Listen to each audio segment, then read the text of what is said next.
சென்னை கிண்டி அரசு மருத்துவமனையில் வயிற்றுவலிக்காக அனுமதிக்கப்பட்ட இளைஞர் சிகிச்சை பலனின்றி உயிரிழந்த நிலையில் முறையான சிகிச்சை அளிக்காததே இதற்கு காரணம் என உறவினர்கள் குற்றம் சாட்டியுள்ளனர். சென்னை பெரும்பாக்கம் பகுதியைச் சேர்ந்த விக்னேஷ் என்பவர் வயிற்றுவலி காரணமாக கிண்டியில் உள்ள கலைஞர் நூற்றாண்டு பன்னோக்கு அரசு மருத்துவமனையில் அனுமதிக்கப்பட்டார். இவர் ஏற்கனவே தனியார் மருத்துவமனையில் சிகிச்சை பெற்று வந்த நிலையில் பண வசதி இல்லாததால் அவரது உறவினர்கள் அரசு மருத்துவமனையில் அனுமதித்தனர். கிண்டி அரசு மருத்துவமனையில் அவருக்கு அளிக்கப்பட்ட பரிசோதனையில் விக்னேஷுக்கு பித்தப்பையில் கல் பிரச்சினை இருந்தது கண்டறியப்பட்டது. இதையடுத்து விக்னேஷ் அவசர சிகிச்சை பிரிவுக்கு மாற்றப்பட்ட நிலையில் அவர் சிகிச்சை பலனின்றி உயிரிழந்தார்.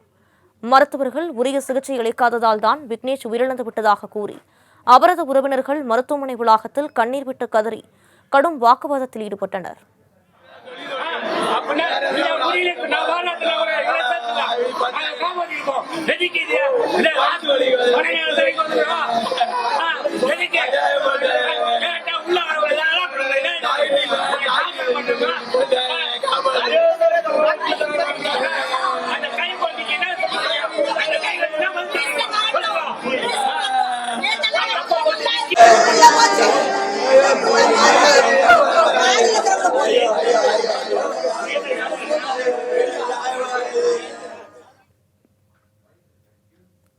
அவசர சிகிச்சை பிரிவில் சேர்க்கப்பட்டும் விக்னேஷுக்கு முறையான சிகிச்சை அளிக்கவில்லை என்றும் அங்கு மருத்துவர்களே இல்லை என்றும் உயிரிழந்த விக்னேஷின் சகோதரர் கண்ணீர் மல்க குற்றம் சாட்டினார்.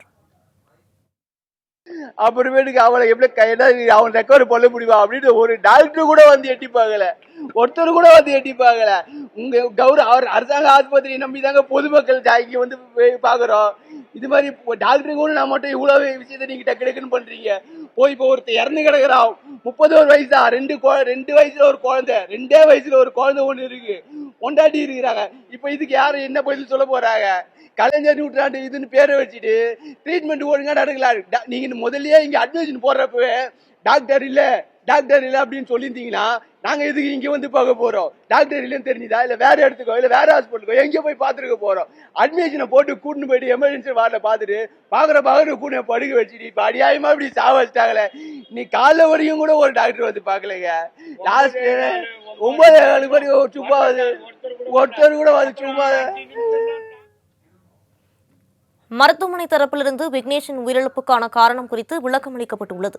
பித்தப்பை கல் சிகிச்சையை தனியார் மருத்துவமனையில் பெற்று நோய் தீவிரத்துடன் விக்னேஷ் அழைத்து வரப்பட்டார் என்றும், எனினும் அவருக்கு முறையான அனைத்து சிகிச்சைகளும் அளிக்கப்பட்டதாகவும் தெரிவிக்கப்பட்டுள்ளது.